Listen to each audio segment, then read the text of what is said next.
à l'entrée, non, c'est pas vrai. C'est parce que je l'ai mis de côté. Mais en tout cas, si jamais vous voulez en savoir plus sur la Pentecôte, demandez à Rita, elle va vous remettre tout ce qu'il faut. Alors, les cours, je suis deuxième, on va remettre ça à l'automne, étant donné qu'on a Georges qui suit le cours de façon régulière et qui ne pouvait pas venir pour quelques semaines. Donc, et puis, n'oubliez pas, la feuille ici, sur le séminaire du Père, ça va être à l'automne, au mois de août, du 22 au 25. À ne pas manquer. S'il vous plaît, mettez ça à votre horaire. Donc, jeudi soir, vendredi soir, samedi toute la journée et le dimanche matin. Mettez ça à votre horaire. Peut-être même le dimanche après-midi. On attend une confirmation là-dessus. Il y a peut-être un autre événement le dimanche après-midi. En tout cas, ça va être bon. C'est l'école Réhoboth, c'est une école prophétique en Belgique. Rita est allée 2 fois, moi je suis allée 1 fois. On est revenu vraiment, mais vraiment bénis. Si vous voulez éclairer dans votre vie qu'est-ce qui s'en vient pour vous, ça va être un bon temps, je pense, de révélation pour chacun d'entre nous. Amen. Amen. N'oublions pas les fermiers chrétiens. Ça va être du 4 au 7 juillet. Si vous voulez être présent pour partager les différentes couleurs selon la méthode des fermiers chrétiens, venez me voir. On va organiser une formation pour que vous puissiez être présent. Amen. Alléluia. Amen. Bon, la semaine dernière, avant d'aller... donc, la semaine dernière, est-ce que vous vous rappelez de quoi on a parlé? Il y a Chantal qui en a parlé tout petit peu ce matin. Ah, j'ai oublié de dire, c'est vrai, une autre petite annonce, ici, c'est le 15 et le 16 juin, il y a Lydie qui vient chanter à Québec dans Journée d'action de grâce. Bon, c'est où déjà? C'est à Québec. 26-20 boulevard Masson à Québec. 26-20. Fait que je vais vous l'envoyer à tout le monde de toute façon, ceux qui ont Internet. Amen. Amen. OK, donc la semaine passée, vous rappelez-vous de quoi on a parlé? Des pierres précieuses. Oui. Quoi par rapport aux pierres précieuses? Que nous sommes tous des pierres précieuses pour Dieu et nous formons l'Église et que Jésus est la pierre angulaire. Amen, ça c'est très bon. Mais le tous, c'est qui ça? Nous sommes tous. Tous ceux qui ont confessé Jésus, les enfants de Dieu. OK. Donc, celui et celle qui a demandé pardon à Dieu, qui s'est repenti, qui a essayé de devenir Dieu premier dans sa vie, puis qui vit comme deuxième, on est tous des pierres précieuses. Nous sommes des pierres en transformation. Amen. Donc, Dieu est en train de nous façonner afin qu'on soit de plus en plus à son image. Qu'est-ce qu'on a appris d'autre à part ça? Donc, Jésus-Christ, qui est la pierre d'âme, excellent. Autre chose? Il va devenir une pierre transparente. Yes, OK, ça c'est très intéressant. Au fait, les pierres transparentes sont celles qui sont vraiment, vraiment profondes dans le sol et qui ont subi beaucoup de chaleur. Et souvent, quand elles sont repoussées, c'est comme du magma, si on veut, lorsqu'elles sont repoussées en surface, souvent celles-là sont transparentes. Il y en a juste quelques-unes qui sont transparentes, c'est pas toutes. C'est intéressant ça aussi. Merci, France. Autre chose qu'on a appris? Oui? I think because Peter was... Go ahead. Peter was the first to recognize that he was God. Okay? Yeah. But it was not from him, but it was from the Father. Yeah. Direct to Peter. Amen. And so Jesus said, in this rock, I'm going to build a church.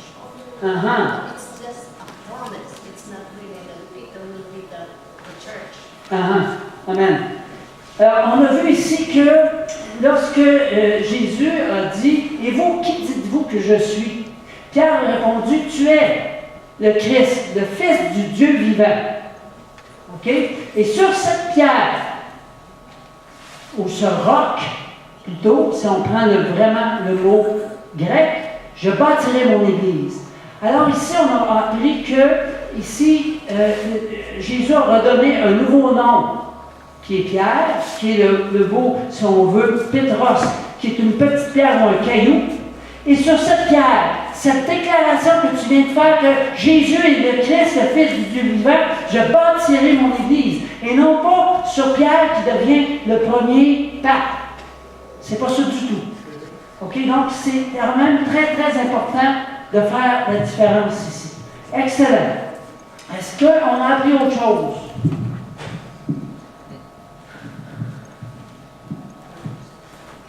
On est tous bâtis sur Jésus-Christ. Oui. OK? Et plus qu'on va être transparent, plus que le Seigneur va nous aider, va se servir de nous. Amen?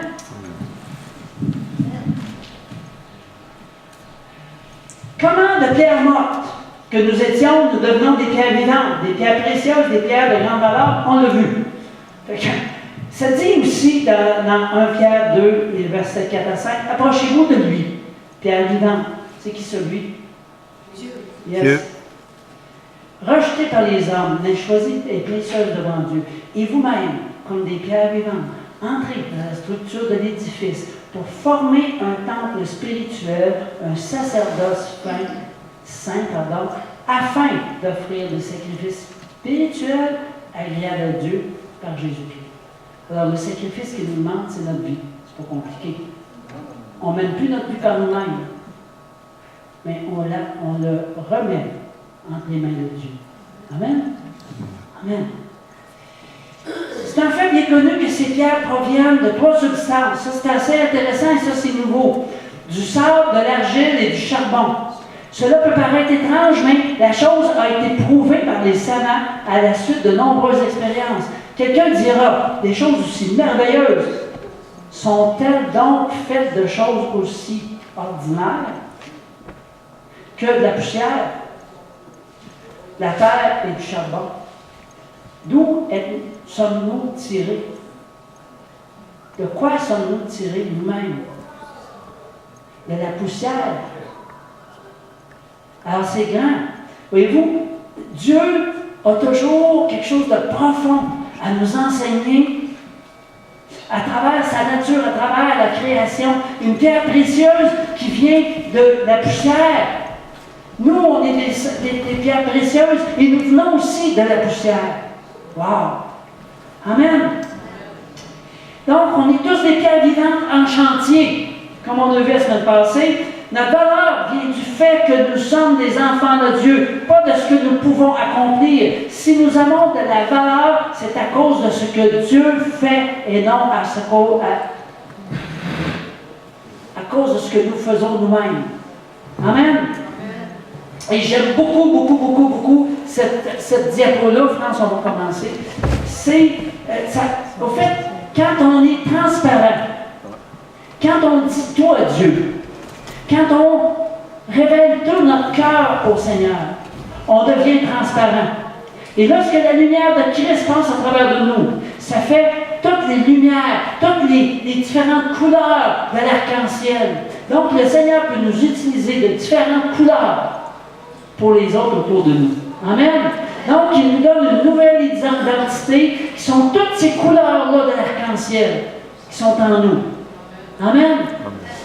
Là, on va écouter un petit film, une petite vidéo qui est bien intéressant. On va en discuter après. Regardons bien. Au fait, c'est un passage de la parole qui est fait en vidéo. C'était la première fois que je l'écoutais. Donc, on va pouvoir écouter ça et puis on pourra en parler après. Amen. Fait que soyons bien attentifs.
Pourquoi je n'ai pas écouté? Pourquoi? Pardonne-moi, mon Dieu, pardonne-moi. Sauve-moi. Sauve-moi, mon Dieu. Oui, oui, j'admets que tu existes. J'admets que tu existes. Sauve-moi. Ou alors tue-moi, tue-moi. C'est trop dur, cette souffrance. C'est trop dur. Non, non, tu les as mis encore. Je s'il te plaît, aide-moi.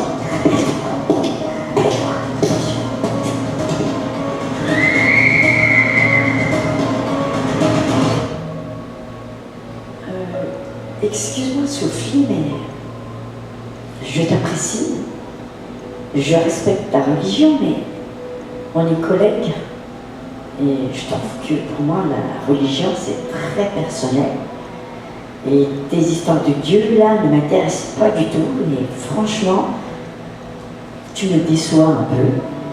Quelqu'un d'aussi intelligent que toi qui croit à ces choses. Mais Sophie, je ne suis pas religieuse comme toi, mais j'aime la justice.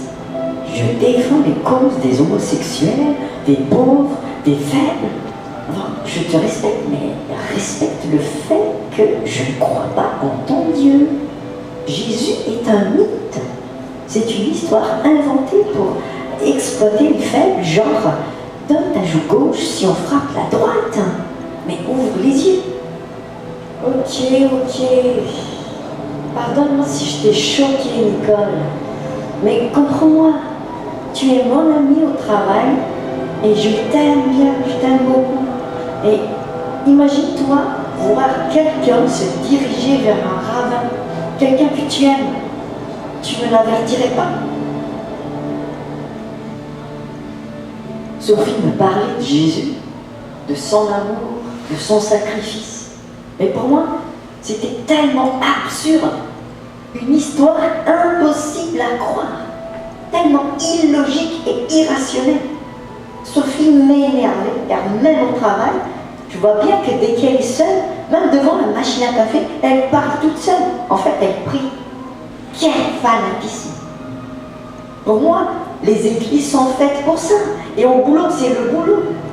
Même dans les métros, non seulement il y a des mendiants qui perturbent les gens, mais maintenant il y a ces fanatiques qui perturbent la tranquillité des gens en parlant de Jésus dans le métro. J'en avais marre. Les églises sont faites pour ça, pas le métro. Mais je ne savais même pas ce que cela voulait dire réellement le mot église. Et puis, cette nuit, cette fameuse nuit qui a changé toute ma vie, toute la vie de la planète Terre. Nous rentrions d'une fête d'école de Tia, la fille de Sophie, et après l'avoir amené manger son plat préféré, nous avons emmené Tia et Noémie, ma fille, manger une glace au bord de la mer. Les filles étaient en train de s'amuser quand, soudain,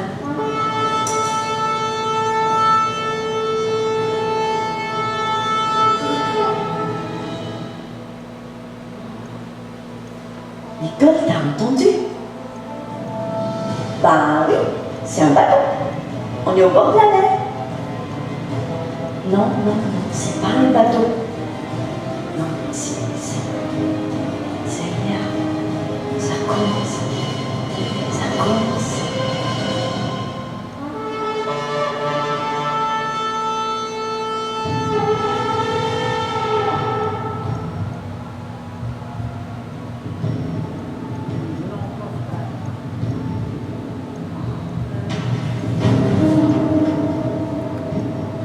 Nous ne voulons pas, frère, que vous soyez dans Car les le meilleures Seigneur lui-même a un signal donné à la voix d'un archange et au son de la trompette de Dieu descendra du ciel et les morts en Christ ressusciteront premièrement. Nicole, ça a commencé, ça y est, on y est. Attends, c'est quoi? Je comprends rien du tout. C'est quoi ces choses? On y est quoi? Attends, c'est quoi ces choses? Ce sont des corps lumineux qui montent Mais c'est quoi ce délire, Sophie? Qu'est-ce qui se passe? Waouh, c'est beau! Tiens, regarde, c'est beau! Ensuite, nous les vivants qui serons restés, nous serons tous ensemble grandis avec eux sur des nuées. Nicole, on a très peu de temps. Écoute-moi bien, écoute. On sera partis. Et dans mon sac là, il y a une Bible. Tu regarderas dans 1 Thessaloniciens chapitre 4, versets 16 et 17, et tu comprendras ce qui se passe. Tout est dit dans la Bible, ce qui va se passer, tout est dit. Et rappelle-toi de ce que je te dis. Ne les laisse jamais t'implanter quoi que ce soit. Résiste. Tant qu'il y a de la vie, il y a de l'espoir en Jésus. Lis la Bible et tu comprendras tout. J'ai alors compris que je ne verrai plus Sophie, je ne verrai plus Tia, et surtout, je ne verrai plus ma fille, Noémie. J'ai tout perdu cette nuit, mais c'était ma faute. Ensuite, nous les vivants, qui serons restés, nous serons tous ensemble, enlevés, avec eux dans les nuées, à la rencontre du Seigneur, dans les airs, et ainsi, nous serons toujours avec le Seigneur.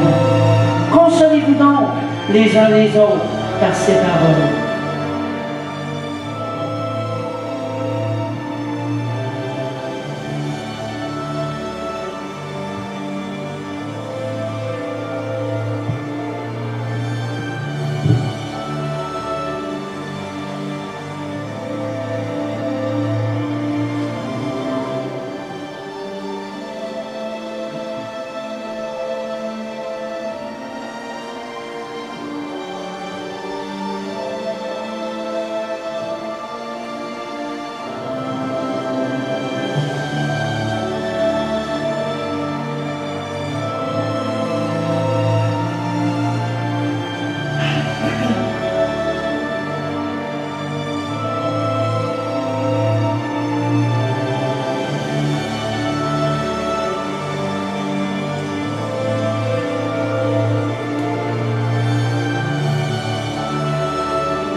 Jésus a dit à ces personnes, vous êtes la lumière du monde.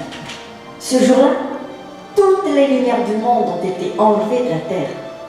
Beaucoup croyaient qu'ils étaient la lumière, mais beaucoup furent déçus. Ils furent laissés. Cette lumière n'était pas la connaissance de la Bible, ni le fait d'appartenir à une telle ou telle dénomination, ni le fait même de suivre des règles et des lois, et surtout pas des trésors et richesses amassées sur la terre.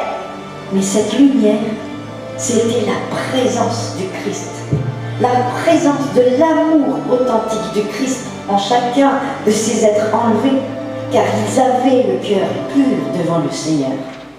Ce jour-là, les ténèbres ont envahi toute la terre, et ce qui attendait ceux qui sont restés était terrible.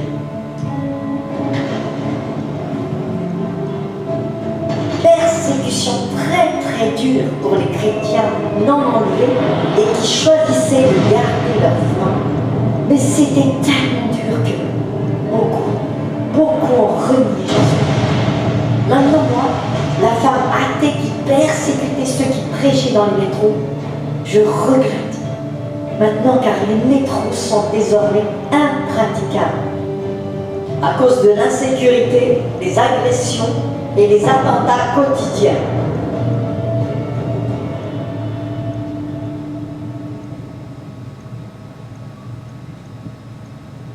Si seulement je pouvais revenir en arrière, j'aurais embrassé ceux que j'avais traités de fanatiques, qui parlaient de cet amour pur de Jésus. J'étais aveugle, mais il a fait grâce. Après avoir passé des moments terribles en prison, violé, torturé, je fus libéré d'une manière miraculeuse et je fais partie de la résistance avec des frères, tous des anciens chrétiens, laissés lors de l'enlèvement, mais qui, comme moi, ont gardé l'espoir en Jésus. Vous tous qui êtes là, Vous voyez ce qui se passe dans ce monde. Si vous êtes là, c'est que vous avez résisté. Aujourd'hui, si vous n'avez pas la puce électronique implantée en vous, vous ne pouvez plus acheter, vendre, ni faire quoi que ce soit. Vous êtes traqués, torturés, massacrés. Mais vous avez choisi de résister. Nous avons raté l'enlèvement, mais Dieu nous donne une seconde chance. Ce sera dur, très dur. Mais je me rappellerai toujours de ce qu'une amie m'a crié pendant qu'elle s'est levée vers le ciel. Tant qu'il y a la vie, il y a toujours l'espoir en Jésus. Alors résiste, résistez, méditez l'histoire d'Étienne dans la Bible et vous tiendrez devant la mort. Vos téléphones, tablettes, ordinateurs sont contrôlés. La Bible est interdite et ils savent qui détient la Bible sous forme électronique. Nous sommes obligés de revenir à la forme papier, mais la plupart a été détruite, brûlée, mais il en reste. Méditez, apprenez les versets par cœur et encouragez-vous les uns les autres. La parole de Dieu reste vraie. Apocalypse 2:10. Sois fidèle jusqu'à la mort et je te donnerai la couronne de vie.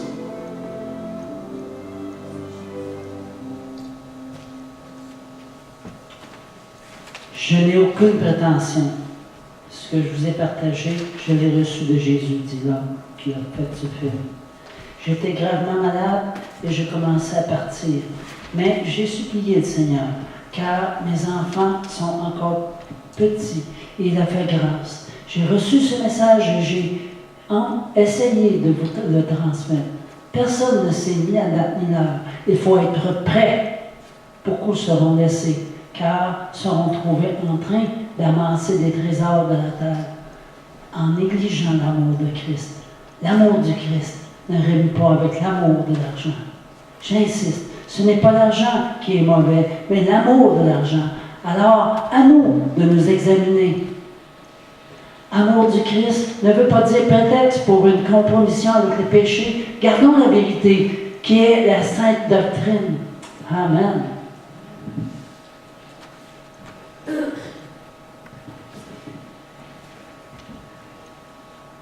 Alors, c'est un peu tragique, je vous l'accorde, mais en même temps, il faut être au courant de ces choses-là.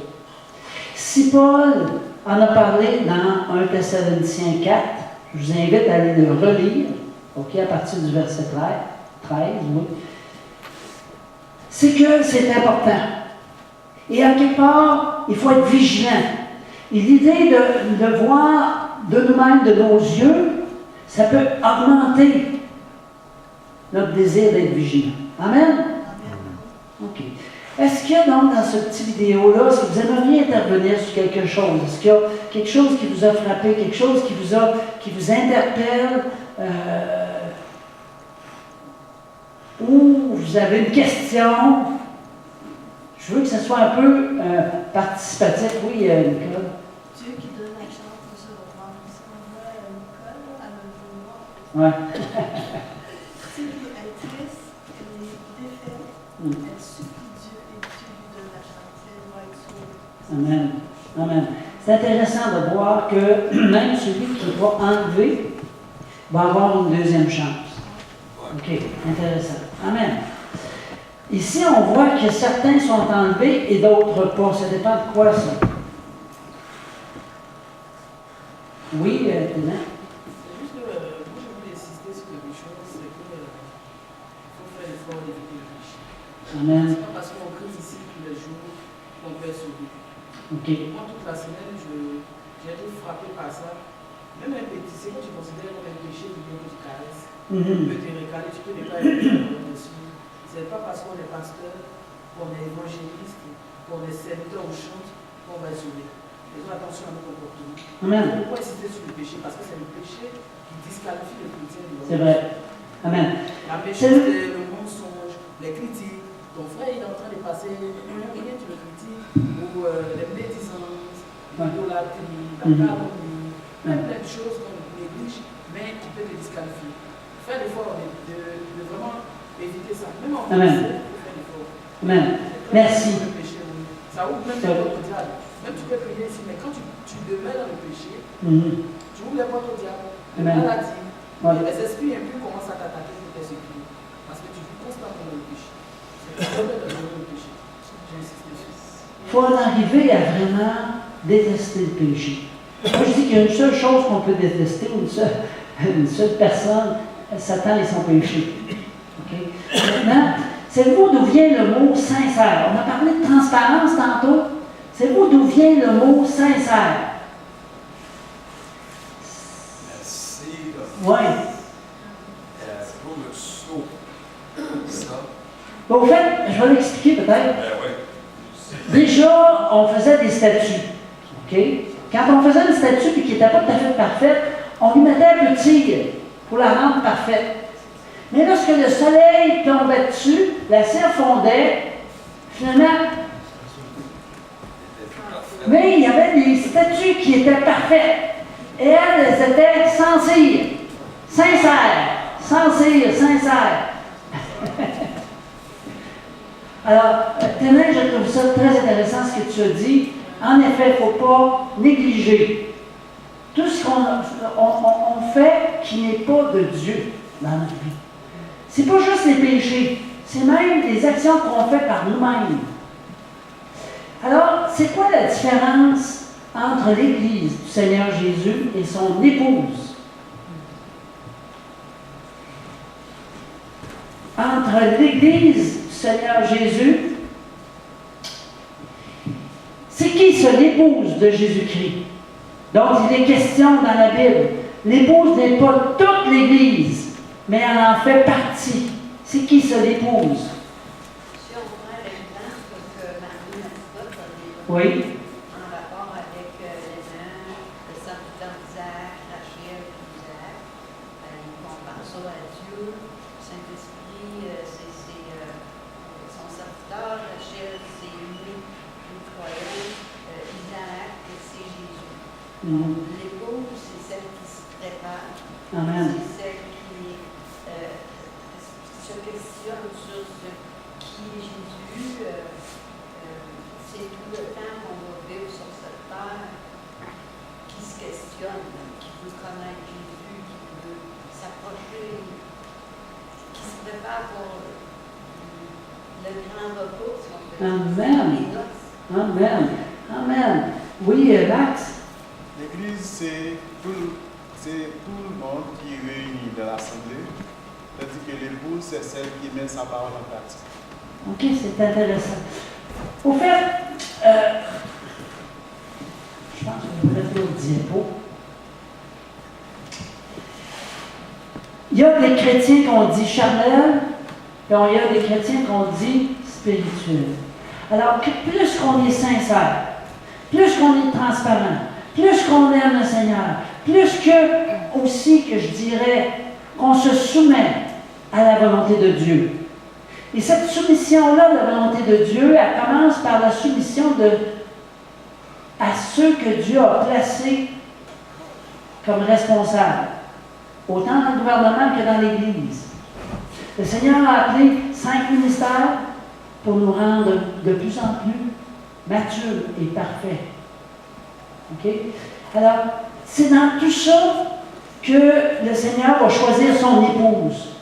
Donc, ceux et celles qui vivent le Seigneur de façon très profonde à tous les jours. Donc, sommes-nous des chrétiens charnels qui profitent de la vie sur terre et qui prient et lisent leur Bible 1 ou 2 fois par semaine? Apprenons-nous à ceux qui se confient fidèlement en Jésus, jour après jour, c'est-à-dire que, appartenons-nous, à ceux qui se confient fidèlement à Jésus, jour après jour, et qui auront le privilège d'être dans son intimité pour l'éternité. Vous savez, Jésus, notre roi, vient chercher l'Église, ou son épouse, on pourrait dire ici, là, sans tache ni ride, ni rien de semblable. C'est grave. L'heure est grave, comme dirait quelqu'un de bonhomme. On en rit, là, mais c'est vrai que en même temps, c'est très grave. Ni rien de semblable, mais sainte et irrépréhensible. Wow!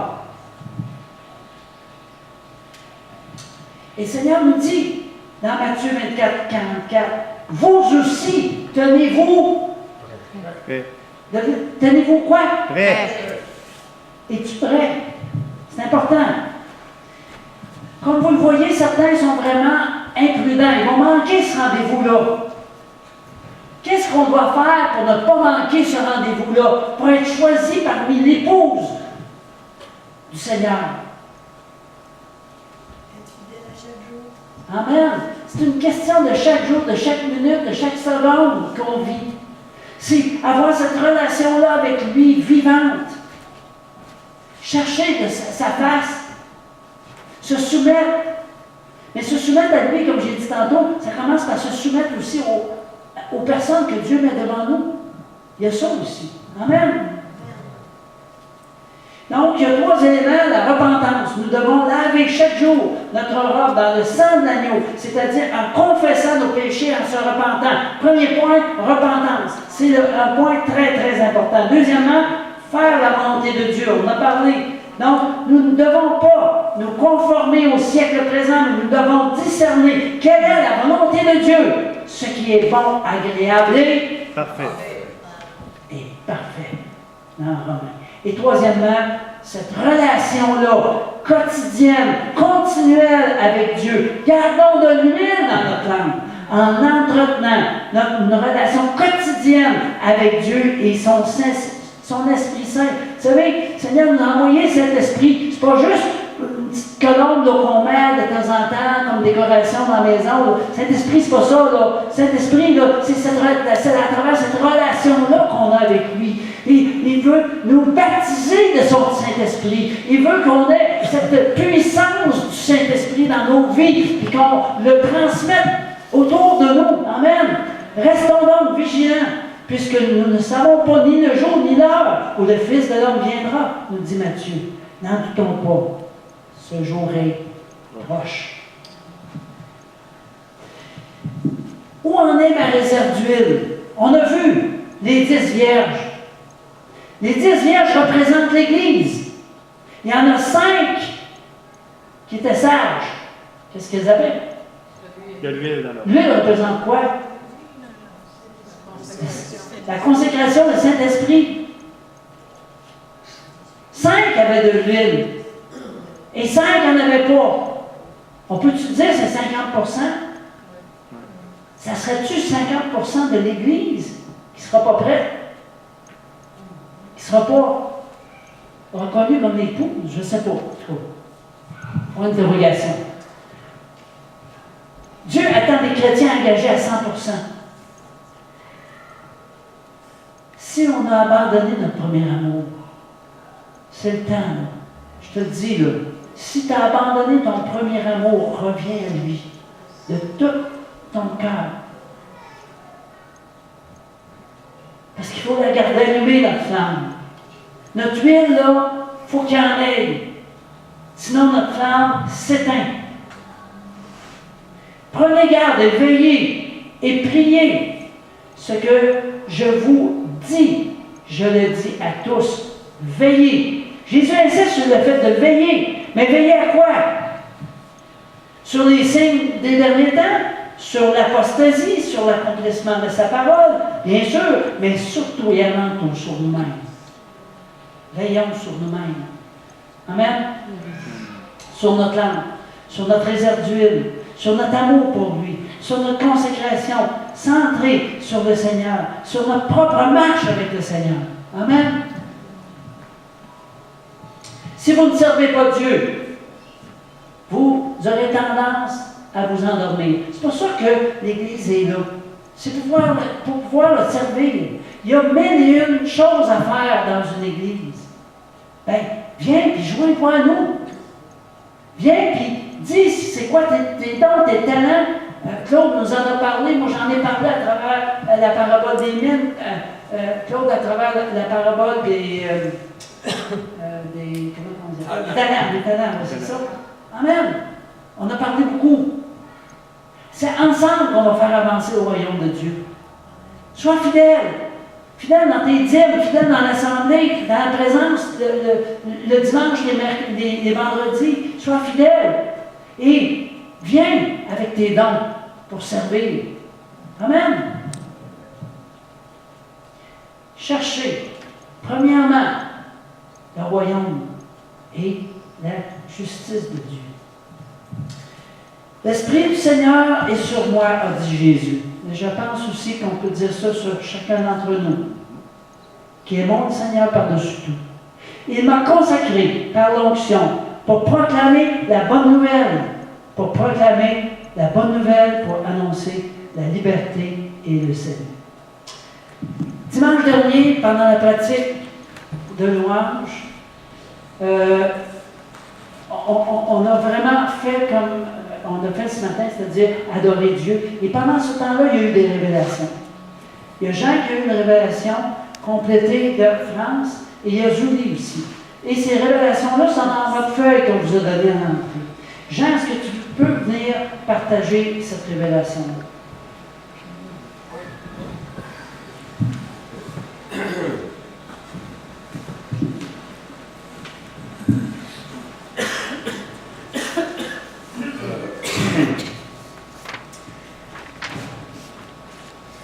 Écoutez, la révélation est venue parce qu'on s'est absorbé de la présence de Dieu.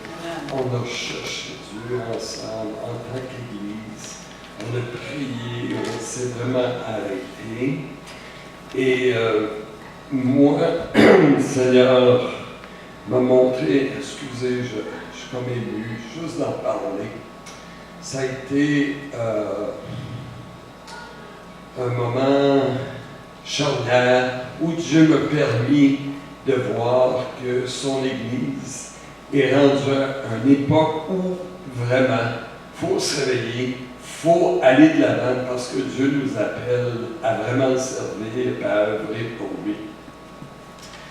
Donc, j'ai écrit la vision pour ne rien oublier et je vais vous la lire. Voici donc la description de la vision que j'ai eue dimanche dernier. Une locomotive puissante de gros calibre tirait plusieurs wagons vides, de laquelle émanait une fumée dense. Cette locomotive représente Jésus qui entraîne à sa suite des âmes rachetées. Des wagons conçus pour accueillir des personnes étaient vides. Quelques-uns de nous étions sur une marche d'un des wagons, tendant la main pour permettre aux âmes d'être hissées à l'intérieur du wagon. Donc, si vous comprenez bien, la locomotive était en avant et était en marche. Et tous les chrétiens de notre assemblée avaient un rôle, c'est-à-dire d'aider ceux qui se trouvaient dans la misère autour de nous pour leur permettre d'embarquer dans le train et d'être ici. OK? Donc, quelques-uns de nous étions sur une marche, donc sur les wagons, et d'autres couraient à la suite des wagons, incitant les gens à monter dans le train en marche. Les gens des environs étaient angoissés, car plusieurs catastrophes naturelles se produisaient en même temps. Le train représente le salut en Jésus et nous sommes les facilitateurs pour permettre aux gens de se hisser à l'intérieur du train et éviter leur perte. Chacun de nous pouvons sauver une âme, une à la fois. Cela implique d'être prêt et d'avoir la main tendue pour qui désire être sauvé et d'entrer dans le train en marche pour aider les personnes à entrer dans le train. Parce qu'il va y avoir, selon ce qu'on a vu dans la vidéo, des difficultés et les gens vont avoir refusé Jésus, mais lorsqu'il va y avoir des tribulations, ils vont vouloir connaître le salut, connaître une issue. Il va seulement rester l'issue en Dieu. Rares sont ceux qui peuvent embarquer seuls dans les wagons en marche. Soyons une main tendue pour les perdus. Merci de votre attention. Amen. Amen. Et France a eu un complément. Et après, il y a Julie que je vais inviter. La suite.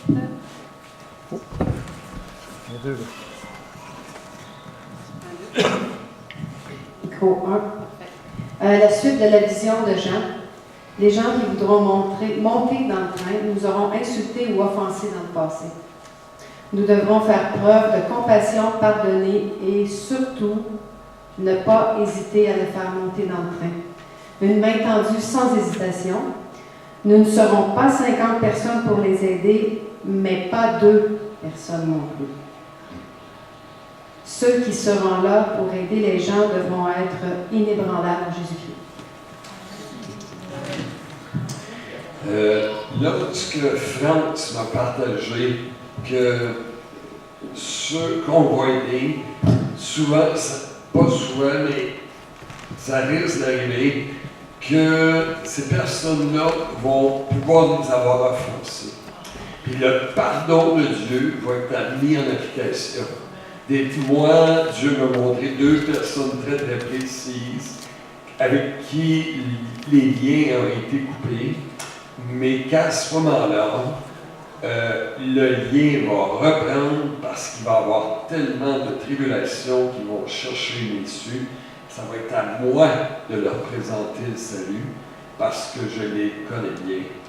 Je les connais très très bien. Alors, une autre chose que Dieu me montrait, c'est que le wagon, actuellement, lorsqu'on va dans les gares, il y a des heures de départ, le wagon est là, il prépare tous les moteurs pour que tout soit en place. La locomotive qui est Jésus, elle est en place, elle est prête à partir, il y a une heure donnée pour le départ. Et tous ceux qui veulent embarquer doivent acheter leur billet. Puis le billet, évidemment, c'est la foi en Jésus pour embarquer dans le train.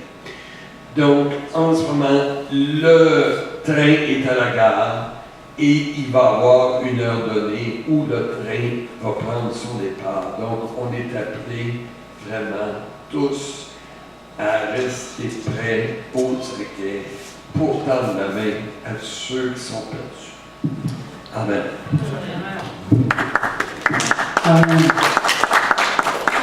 Il y a un complément aussi, Julie. Est-ce que tu viendrais partager ce que le Seigneur t'a montré aussi?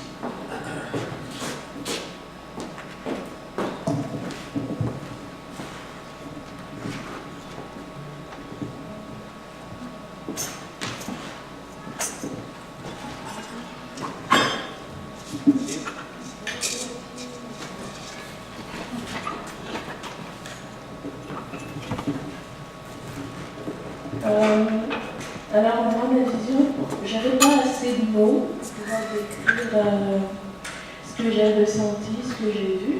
Alors, j'ai essayé de résumer à peu près, mais là, je vais lire et essayer de vous expliquer un peu ce que j'ai vu.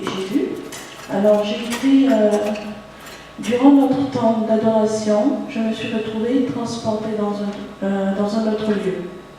Alors, on était tous ici en rond, on était en train de chanter.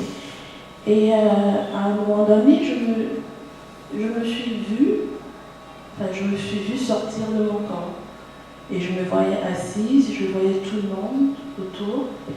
Et je me voyais dans les airs, en train de partir, quelque part. Et je me suis retrouvée dans une sorte de ville, une grande ville, bien développée, il y avait des voitures, des immeubles, il y avait tout. Et j'ai regardé un peu vers le loin et j'ai vu un brouillard qui approchait. Donc, j'ai prêté un peu mon attention là-dessus. J'ai vu qu'au fur et à mesure que ça se rapprochait, c'était un nuage, une grande nuée. Et sur ce nuage, il y avait un très grand orchestre qui jouait de la musique. Une musique tellement... Je ne pourrais pas vous la décrire parce que je ne l'ai pas entendue, mais j'ai ressenti les vibrations qu'elle donnait, qu'elle ressortait. Alors, de chaque côté des nuages, il y avait des escaliers où il y avait des anges qui prenaient la main des âmes, des personnes qui montaient sur ces escaliers, sur ce nuage, et ils les accompagnaient jusqu'à la place qui leur était destinée dans l'orchestre. C'est-à-dire qu'il y avait des chaises, il y avait des sortes de tabourets comme cela, avec des instruments en face, où il y avait de l'autre côté une grande chorale, vous savez, un orchestre complet, les instruments et la chorale, le gospel qu'on appelle habituellement. Et chaque personne avait sa place. Donc au niveau de la place de la personne, il y avait son nom écrit. Et j'ai même oublié de mettre un détail, au niveau de chaque place, il y avait une couronne qui surplombait à chaque place. Donc quand tu viens te poser à ta place, la couronne est au-dessus de ta tête, il y a ton nom écrit et tu es là. Si tu es au niveau des instruments, tu te mets à jouer de l'instrument qui est en face de toi. Si tu es chante, tu vas au niveau du gospel, de la chorale, et tu chantes. Et cette musique-là continuait. Elle était tellement belle, j'ai pas de mots. Franchement, j'ai vraiment pas de mots pour décrire. Je l'entendais pas, mais j'arrivais à ressentir les vibrations de la musique. Tellement j'étais émue que je me suis mise à pleurer parce que je ne pouvais pas décrire ce que j'ai vu. Et je pense que c'est tout. Ouais, c'est tout. Merci, Julie.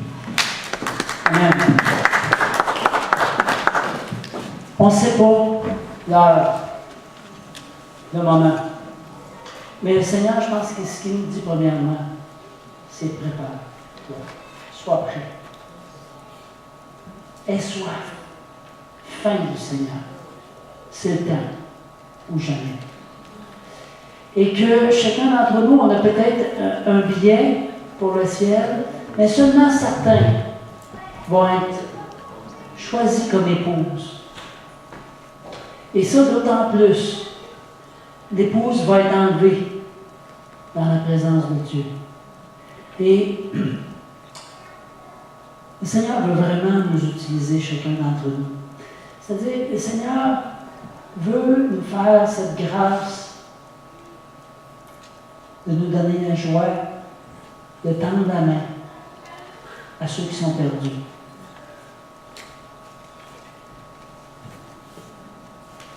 Il y a Martine qui a emmené France la semaine dernière, la semaine dernière.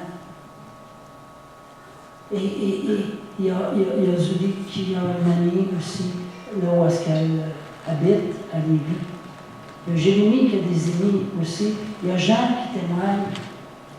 La semaine passée, j'étais en train de faire goûter la boisson de Rita.